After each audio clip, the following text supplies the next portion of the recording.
Break બાદ commodity બજારમાં આપનું ફરી એક વખત સ્વાગત છે અને હવે આપણે એગ્રી કોમોડિટીઝની ચર્ચા કરી લઈશું. એગ્રી કોમોડિટીઝ અંગે ચર્ચા કરવા ટ્રેડપુલ સિક્યુરિટીઝના ભાવિક પટેલ જોડાયા છે. ભાવિકજી, આપનું સ્વાગત છે CNBC બજાર પર. અને ખાદ્ય તેલોને લગતી એક અપડેટ અહીં આગળથી આપણી પાસે આવી રહી છે કે સરકાર ની ખાદ્ય તેલો ઉપર ચાંપતી નજર છે અને કંપનીઓને સરકારે ફરી જે 15 તારીખ સુધીમાં તમામ ડેટાઓ સબમિટ કરવાની વાત કરી છે. એમાં કાચો માલ, ઉત્પાદન, વેચાણ, ઇમ્પોર્ટ, એક્સપોર્ટ આ બધાની માહિતી પોર્ટલ ઉપર જાહેર કરવાની એક આદેશ આપવામાં આવ્યા છે.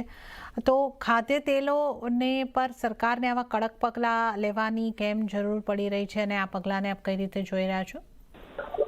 આપણે છેલ્લા 3 મહિનાથી જોઈએ તો ખાદ્ય તેલની જે ભાવ છે થોડુંક વધી રહ્યા છે અને હવે આપણે જોઈએ તો ખાસ કરીને ફેસ્ટિવલ સિઝન, દિવાળી સિઝનમાં જઈ રહ્યા છે અને યુઝ્યુઅલી પણ આ ટાઈમમાં આપણે જોઈએ છે કે જે ડિમાન્ડ જે છે ખાદ્ય તેલની વધતી હોય છે, એટલે મોંઘવારીને થોડુંક કાબુમાં રાખવા માટે સરકાર અત્યારના પગલાં લઈ રહી છે કે કેટલો આપણી પાસે સ્ટોક છે, કેટલો ઇમ્પોર્ટ કરવાના છે. એટલે એ પ્રમાણે પછી આગળ જતા ખાદ્ય તેલ ઉપર જે ઇમ્પોર્ટ ડ્યુટી છે એ ઘટાડી શકે કે વધારી શકે એના ઉપર સરકાર પગલાં લઈ રહી છે. કારણ કે ડ્યુટી પણ આપણે જો ઇમ્પોર્ટ આપણે યુઝ્યુઅલી વધારતા હોય છે તો એના જે લોકલ પ્રોડ્યુસર્સ છે એ લોકો કમ્પ્લેન કરતા હોય છે. પણ જો એક્સપેક્ટેડ છે કે આગળ જતાં આપણી પાસે માલ ઓછો છે અને ભાવ વધી શકે છે તો મે બી જે ડ્યુટી છે એ ઓછી કરી શકે છે. એટલે હાલ અત્યારના સરકાર એ રીતે પગલાં લઈ રહી છે કે આગળ જતાં મોંઘવારી જે છે, ખાસ કરીને ખાદ્ય તેલના ભાવ જે છે એ દિવાળી ટાઈમ ને ફેસ્ટિવલ ટાઈમ વધે નહીં, એટલે અત્યારના પગલું ભરી રહ્યું છે.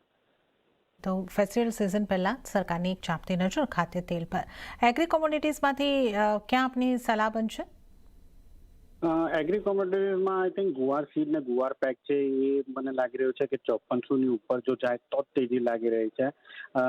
અધરવાઇઝ અહીંયાથી થોડુંક કરેક્શન આવી શકે છે, કારણ કે હિસ્ટોરિકલી પણ આપણે જોયું છે કે આ એક હર્ડલ જરૂરથી છે. એટલે સીડમાં 5330ની આસપાસ શોર્ટ કરી શકાય છે 5400ના સ્ટોપ-લોસથી, અને 5190નો ટાર્ગેટ રાખી શકાય છે. અને ગમમાં પણ આજે જેમ સવારે વાત કરીએ 9950ની આસપાસ શોર્ટ કરી શકાય છે 10,050ના સ્ટોપ-લોસથી, 9,700નો ટાર્ગેટ રાખી શકાય છે. ઓકે, તો ગુવાર પેક પર ખાસ સલાહ અને અહીંયા તમને ખાસ શોર્ટ તરફ રહેવાની સલાહ બની રહી છે. અને ત્યારે જ ભાવિકજી, આપનો આભાર અમારી સાથે જોડાવા બદલ અને એગ્રી કોમોડિટીઝ અંગે ચર્ચા કરવા બદલ. અને આ સાથે જ કોમોડિટી બજારમાં હાલ પૂરતું આટલું જ. હાલ મને પણ આપશો રજા.